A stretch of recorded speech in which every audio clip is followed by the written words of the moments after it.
morning. It's always just so great to be back home. You know, you come back to Alaska and you can tell when the daylight hours are making a difference. People's attitudes are improved. You can get out and actually get up on the mountain every now and again. Not often enough, but it's just overall very, very good. So it's great to be back home. Most of us have some kind of little device. And for me, it's either a blessing or a curse, or just a curse and a curse and a curse, because you're saddled with the fact that you can have information at your fingertips more often than you need.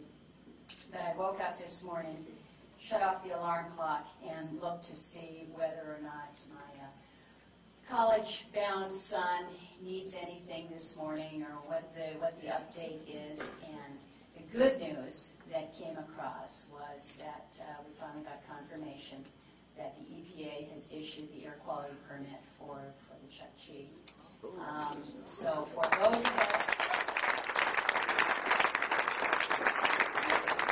this lady in front is smiling. We know it's not that.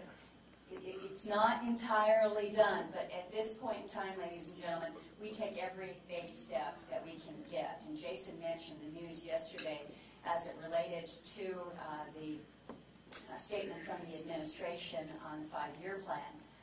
It was kind of a mixed bag for us in terms of taking the North Aleutian Basin off the table, but moving forward and validating those leases up north in the Chukchi and Beaufort. That was good, but we all knew that there's more. It's not just about making sure that the leases are available. You got to make sure that the permits actually get issued. And after all that has gone through, and the waiting and the dollars, it's about darn time. So the BlackBerry delivered good news this morning. Of course, then I looked at the date and realized it was April Fool's, and I'm like, don't do this. This is a little trick, so just don't even go there. I would like to take my time this morning and really be specific about a couple issues that I am quite concerned about, and their impacts and effects on our state and industries specifically. Rather than giving you a broad overview of what's going on in Washington, D.C., let me focus this morning on the Endangered Species Act and the EPA. ESA, EPA are two little acronyms that I think I'm really learning to hate. Or maybe I shouldn't be so strong and I really get frustrated about it. But, yeah, I tell my kids, don't use hate, it's too strong. I really dislike some of the aspects of what we're dealing with. But think about what we are faced with here in this state. The polar bear, the Cook Inlet beluga, the bowhead whale, the spectacle eider. I mean, what do all these have in common? These are among the 15 species, 15 right now, that are currently listed as endangered or threatened under the Endangered Species Act. And there's 12 more species, including the ice seal. We've got the walrus in there. We've got the Queen Charlotte goshawk, the yellow-billed loon. These additional 12 have been petitioned or are on litigation to be listed. And as I go around the state, it doesn't make any difference where I am, whether I'm here in South Central, whether I'm out in the rural communities, concern about the Endangered Species Act and the potential impacts from what could end up being 27 listings in Alaska is absolutely widespread. The concern is very real because people understand. They understand the potential for the impact, the negative impact to our state. And I don't disagree that the ESA has a role to play. We don't argue with that. But the fact of the matter is once you have an animal or a plant listed, the significant impacts to the communities where that animal or plant live are very real, and we deal with them. We live with them then. Communities out in the Southwest are suffering some real severe economic impacts from the litigation on the Steller sea lion listing. We've got a recent lawsuit down in Southeast to block a timber sale in the Tongass. And this is one that it might potentially impact of potentially listable species. This is the Alexander archipelago wolf. So, you know, it's all in this world of mights and potentials. We've also got, of course, the lawsuits on the Chukchi and the Beaufort Sea drilling plans. The environmental groups say that Shell's drilling plans will endanger the bowhead whales, threaten the polar bears, the walrus, all of the other wildlife that is out there. Now, we focus on what is happening to our state here and say, ugh, got to do something about it. But this is not just Alaska that is feeling these impacts and expressing these concerns. I was down in California about a month and a half ago, and it was right at the thick of the discussion over health care. I figured I was going to be talking to these Californians about what was going on with Washington, D.C. and health care. They didn't want to talk about that at all. What they wanted to talk about was the Endangered Species Act, because whole parts of the San Joaquin Valley were being shut down because the water was being turned off, literally, within their agriculture valley to save the delta smelt. And then just one county south from where we were, the listing, the potential listing, was for a species of a fly that was going to have untold economic impacts on this community. So here you have California. We all up here think of California as this great liberal bastion where they'll let anything happen. And these folks are up in arms because their jobs are being shut down. Their communities are threatened.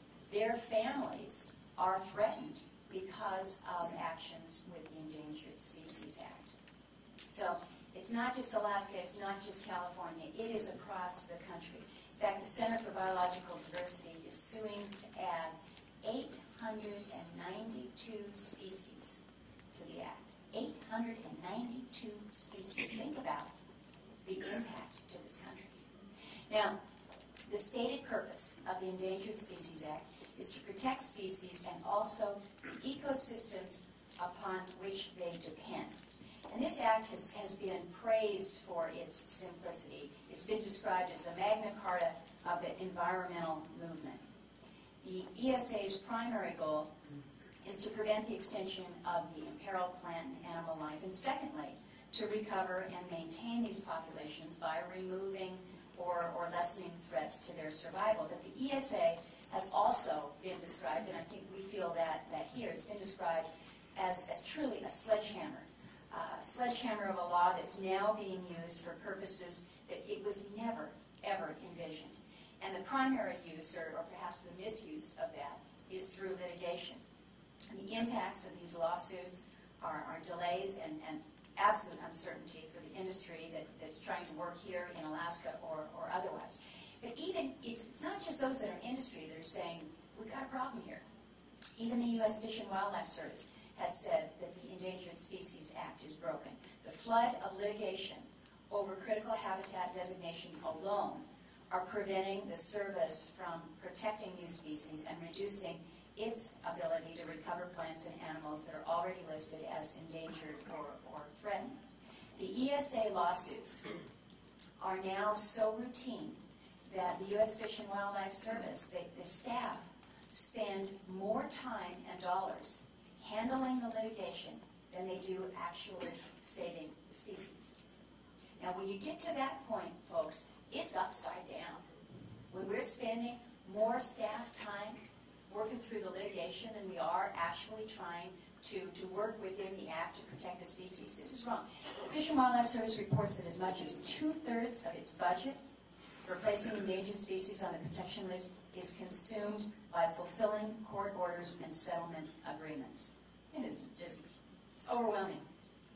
Now, one of the big problems that the Act faces is just the ambiguity that is contained within the Act itself. The agencies don't have standards for the definitions of things like in danger of extinction, best available science, the foreseeable future, or likely to become endangered. So there's no clear definition here of these terms. So, you have to say, well, there must be definitions. What are the definitions? But if you ask either the folks at NIMS or the Department of Interior, I don't think any one of them can clearly answer these questions. And it's absolutely reasonable to be able to demand clarity on the questions, because undefined what happens? It leaves total discretion to the agency. So the agency is going to define what the foreseeable future might be, or what is likely to become endangered. Dangerous area to be, really. Another area of the ESA that I think needs to be emphasized is how the states play into this, the role of the states. The Endangered Species Act must take state actions into account, but I don't think that the federal government gives the states enough deference to the actions that they are actually taking to protect the species. The federal government has a role here in collaborating with the states on the science, but just kind of checking the box that says that they've consulted with the state of Alaska is really not good enough, and that's kind of where we are right now. So the question needs to be asked, what can the states do? What can Alaska do? They can put more resources into their own science, into the management, the conservation efforts, press the agencies to recognize and consider the efforts that they're making. So there is more that can be done.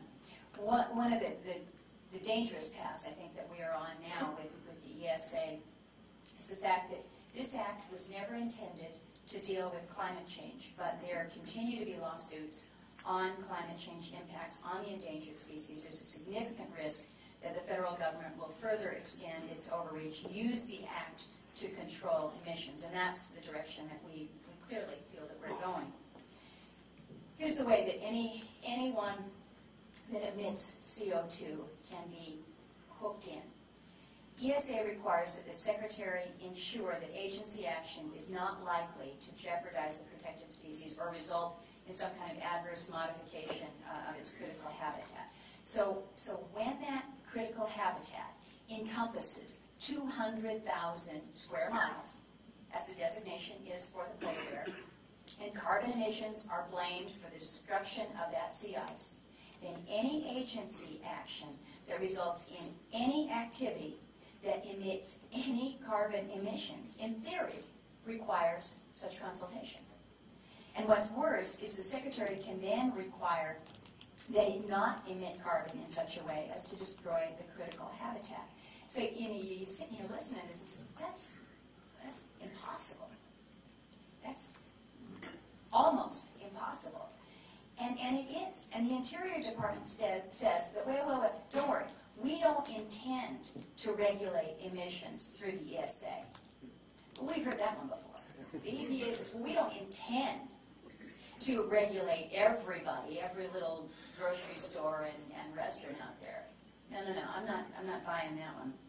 Now, for all the time that we spend discussing the ESA, let's move to the EPA, because this is a pretty good little segue here into an agency that says, we don't intend to go there.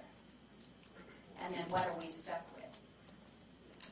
The EPA, as we all know, is pursuing these new regulations that, when I think about threats to our state and our ability to be independent and to provide for jobs and a level of economic activity, I can't think of anything that I find more onerous than the actions of the EPA right now as they look to implement these regulations under the Clean Air Act. A little bit of background on this. Back in December, the day before the Copenhagen conference was to start, the EPA issued an endangerment finding for 6 greenhouse gases, including carbon dioxide and methane. As a result, those gases are now subject to regulation under the Clean Air Act. And some might say, well, okay, we need to be doing more to reduce our greenhouse gas emissions. But the Clean Air Act is absolutely the worst option for meeting that challenge. Congress wrote the Clean Air Act to address conventional air pollutions, such as smog. It was never, ever meant to be applied to greenhouse gases. It relies on a command and control regime that will force businesses to acquire best available control technologies to reduce emissions. So the question is what are those best available control technologies? And I really wish that I could tell you. I wish that the EPA could tell you, for that matter. But they can't. They can't tell you. The truth is no one knows. And the EPA, I think in an effort to avoid controversy, hasn't made any decisions yet. But I can tell you this. These technologies are going to be expensive. There is no way around it. And in many cases, they will be unproven or difficult, if not impossible, to implement. And they'll be decided on a case-by-case basis by the EPA, which means you've got more government bureaucracy, even longer waits for your operating permits. For those of you that, wait 5 years, like Conoco waited for their permits up north in NPRA, the time that Shell has had to wait for their permits. This is just going to add to that. And what does that add to the cost of doing business? The scope of this new regulation is simply breathtaking to think about. According to EPA, and this is EPA, it's not Lisa's conjecture, a total of 6 million entities would be captured at the Clean Air Act's existing thresholds. This is about 400 times more businesses, facilities, and farms than are currently regulated today. Now, any of you in this room that have an opportunity to work with EPA may recognize that the EPA they're pretty busy. They're pretty busy right now. They're going to take on 400 times more businesses, facilities, and farms than are regulated today. And EPA recognizes this is really unwieldy. We're really not prepared for this. And they're saying, we don't intend to go there. We don't intend to do that. Unfortunately, the law says you will. But recognizing that it is practically unworkable, politically unacceptable, the EPA is attempting to tailor its regulations. It wants to start by targeting the energy producers, the energy-intensive businesses. They want to do this first before they regulate everyone else. Even if somehow that proposal should survive, the smallest emitters, those that are about 250 tons of carbon, the smallest emitters, such as the office buildings, the restaurants, certainly the Denina Center here, they're still going to face regulation about 6 years from now. The administrator said in testimony to my questions just about a month ago that, well, we're just going to delay imposing the regulations on the smaller emitters. We're going to start with the larger emitters first. But the fact of the matter is they're still intending to go down that road. So really, what's at stake? If Congress allows the EPA to proceed, almost certainly severe economic consequences for this state and for this country. EPA's climate regulations will increase our energy prices, increase prices for goods and services, restrict businesses' abilities to pursue new economic development, and ultimately, I believe, cause some significant job losses. I'm talking to folks who have businesses in the lower 48, manufacturing operations, and they're saying, why would we stay here? Why would we stay here? Why would we not just go overseas? So you want to talk about outsourcing in a way to move jobs overseas at a time when we need to be increasing and building those job opportunities. This is exactly the wrong direction. Now, I say that tremendous costs are almost certain because there's another equally unpleasant outcome that is also possible. Because EPA's climate regs would be triggered when businesses are seeking to build a new facility or perhaps modify an existing one.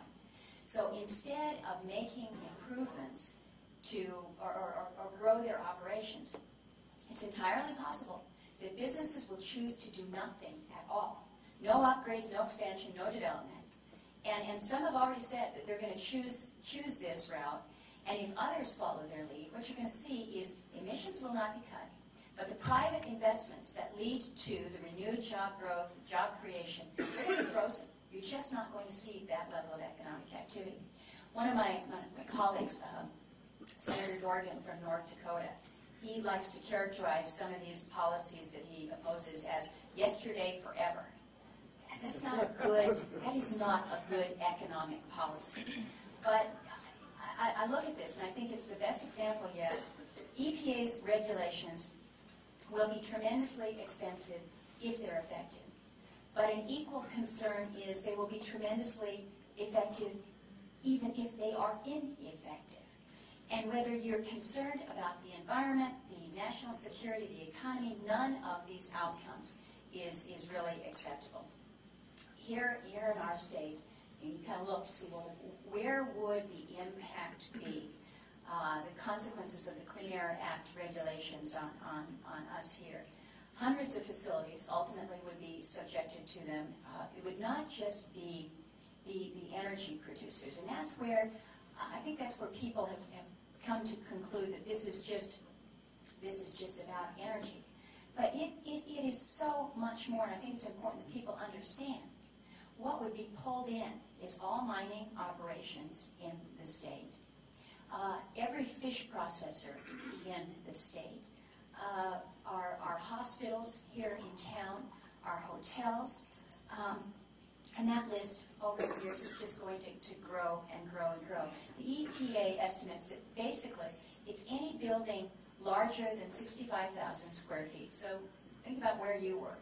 Anything larger than 65,000 square feet and heated with natural gas or oil is going to exceed the Clean Air Act statutory thresholds, as would many of the smaller, more energy-intensive businesses. So just think about what here in Anchorage would be impacted and affected by this. And I've mentioned before my concerns that these regulations could similarly impact our ability to move and advance an Alaska natural gas pipeline. When we think about what makes our economy tick here, I can't think of anything more onerous than what could happen if the EPA moves forward in the manner in which they are intending at this point in time.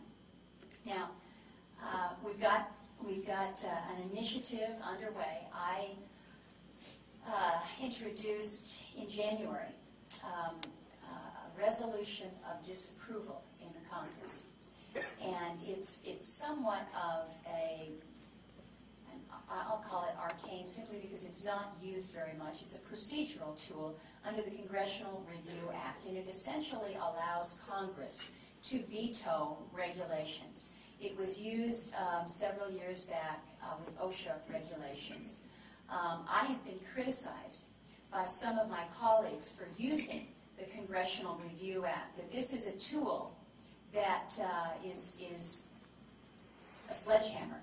And I like to remind my colleagues that the senator that introduced and passed the Congressional Review Act is none other than the majority leader, Senator Reid. So at one point in time, he felt that it was an appropriate process to put in place. But he's not so sure he likes it as we're using it with the EPA. But essentially, what that would do, it would veto these regulations. And the reason I'm doing it is not because I'm critical of the science as it relates to climate change. It is because climate policy and the extent to which it will impact our economy is not something that should be directed out of some lower level regulatory agency where you have nameless, faceless bureaucrats whose job it is to look at the regs and implement, who do not take into account, who cannot take into account the economic impacts and attempt to balance that in a way that is measured. Congress is the one that is poised to do this. Congress is the one that should be rolling out any aspect of climate policy. And so this is where my rub is.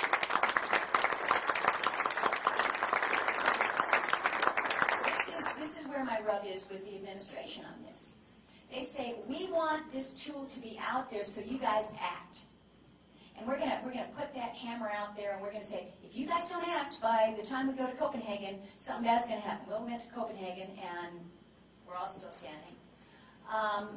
Then the big threat was, well, we're going to have to move. We're going to impose these regulations. They have actually moved today. Today's the 1st of April, and EPA has announced their regulation on tailpipe emissions, and that sets in place a triggering for other regulation. So there's going to be, I guess, some controversy when we get back in April.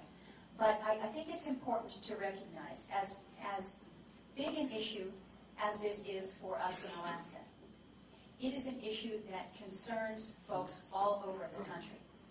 The groups that are lined up in support of this resolution of disapproval that I have filed, it's not just all Republicans. It's not individuals from energy-producing states. It is a very bipartisan effort. On the Senate side, we've got 3 that are original co-sponsors, 3 Democrats that are original co-sponsors, and we have others that are prepared to be with us on this vote. On the House side, the resolution of disapproval was introduced by 2 Democrats, and one of them is the chairman of the Agriculture Committee. And the reason he's on it is because of how this destroys agriculture in this country, family farms. He's looking at it from a completely different perspective. I talk to people from manufacturing states who say, it's going to kill industry in my state. And it's not just energy. It is anybody that has a business, anybody that is trying to provide economic opportunity for their communities and their families. And so it is an interesting coalition that has come together to oppose these regulations. And it is making the administration more than just a little bit nervous.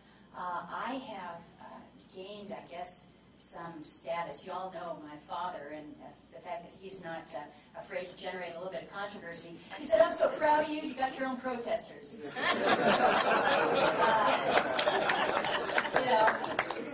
You know you have arrived when they're protesting. But I think that the concern is they know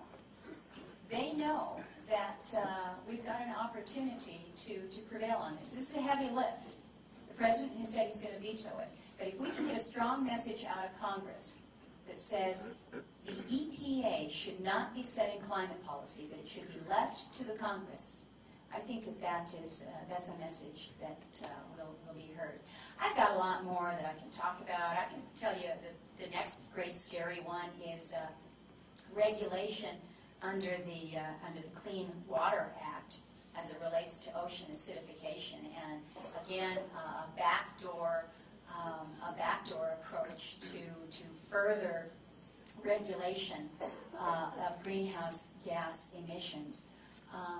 We've got a lot of threats that are directed at us as an energy-producing state, as a resource development state. So it makes the job interesting every day. It makes the causes that we get up and rally for that much more important. I appreciate the leadership of RDC, those that are assembled here in your respective areas. We've got a lot of work to do together, but your help in explaining to other Alaskans, to your neighbors, your co-workers, the people that you ski and go to church with, it's so important that they understand what we as Alaskans are up against when it comes to some of this overreach that I think we're seeing from the federal government. So help me carry the message. I need that help, and I'll be happy to stand with you and work for your issues back in Washington. I'm happy to take questions. I don't know how long we can stay, but I've got time to give to you because you certainly give it to me. So thank you very much.